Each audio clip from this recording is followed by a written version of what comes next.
خلونا متفقين ان احنا جربنا كل انواع الكنافه، بس برضو بنرجع نشتاق للكنافه العاديه بتاعتنا اللي هي محشيه بالكريمه. هخليك النهارده تعمليها بطريقه سهله جدا واحلى كمان من الحلواني ذات نفسه. تعالوا بينا نشوف هنعملها ازاي ونقول بسم الله وعلى بركه الله. عايزاكم كده برضو تكتبوا لي في الاول التريكات بتاعتكم ايه. هنجهز اول حاجه وهي الشربات بتاع الكنافه. الشربات انا بحب اعمله بكميه، فبجيب كيس من السكر، يعني 4 كوبايات من السكر عليهم 3 كوبايات من الميه، تمام كده. هبدا ان انا اقلبهم واحطهم على النار. عايزه اقول لكم ان انا كميه الشربات دي بسم الله ما شاء الله بسيبها، بتبقى موجوده عندي، بحطها في التلاجة او بسيبها بره، بتنفع لاي حلويات وبتفضل موجوده زي ما هي وما بتخرص. اول ما هتبدا اللي هي تغلي كده، علشان انا عامله كيس سكر كامل، هحط لها ليمونه كامله، تمام كده. هسيبها 10 دقايق وبعد كده هتبصوا الشربات القوام بتاعه عامل ازاي. احلى شربات. دلوقتي هنجهز الحشوه. جبت كوبايتين من اللبن، عليهم معلقتين كبار من النشا، عليهم معلقتين كبار من السكر.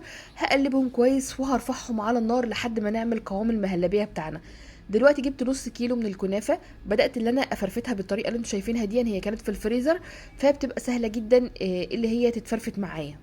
بس انا بحبها شعرها طويل شويه فما برفت، يعني ما بهرهدهاش قوي، تمام كده. جبت السمنه، عباره عن ايه السمنه، معلقتين كبار او 3 معالق على حسب ما انتوا عاوزين.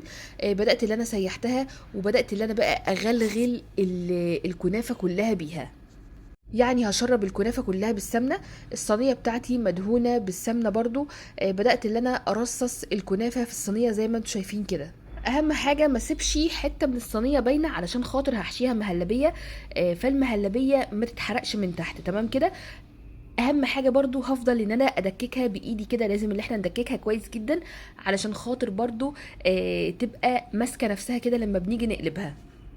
طبعا سبت الحرف شويه طالع سيكه بس علشان خاطر المهلبيه برضو ما تجيش ناحيه الحرف كده وتتحرق.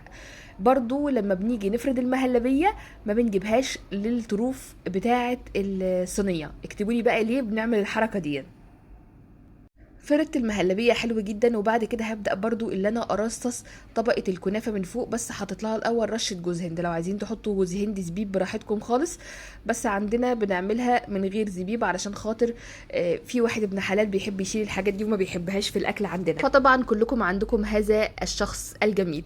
المهم دككتها كويس جدا ودخلتها الفرن. اهم حاجه بقى ربع ساعه كده بتتحمر من الجناب. نديها وش تحت الشوايه دقيقه بالظبط وتبقي واقفه عليها علشان خاطر بتتحرق بسرعه. بعد كده قلبتها كده زي ما انتم شايفين في الصينيه، والشربات بالكميه اللي انتوا عايزينها هحطها.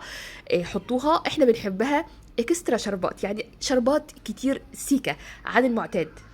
فاللي ما بيحبش الشربات كتير ما يعملش زينا ويحط شربات كتير، بس احنا بنحبها ايه شرباتها يبقى زياده شويه كده، بتبقى طريه كده وحلوه جدا جدا. بعد كده بقى غطوها عشان تبقى طريه كده معاكم وتاكلوا احلى كنافه بالكريمه. بجد حاجه كده اللهم بارك، قمر وطعمها قمر، وبصوا حاجه كده جنان. وبجد دي من احلى الكنافات اللي انا بحبها اصلا وبموت فيها وبعشقها اكتر من الكنافه اللي هي التانية بقى اللي طلعت الجديده دي كلها. بس برضو باكل الانواع التانية لان برضو بعملها حلوه. بس برضو اكتبوا لي انتوا انهي نوع بتحبوه من الكنافه وبتحبوها بطعم ايه. اكتبوا لي في الكومنتات تحت. واهم حاجه ما تنسوش تكتبوا لي بتتابعوني منين، ولو وصلتوا لهنا تصلوا على النبي وتتابعوني. انا ساره جمال من بورسعيد. باي باي حلوين. بابا حوين. Just like I love you.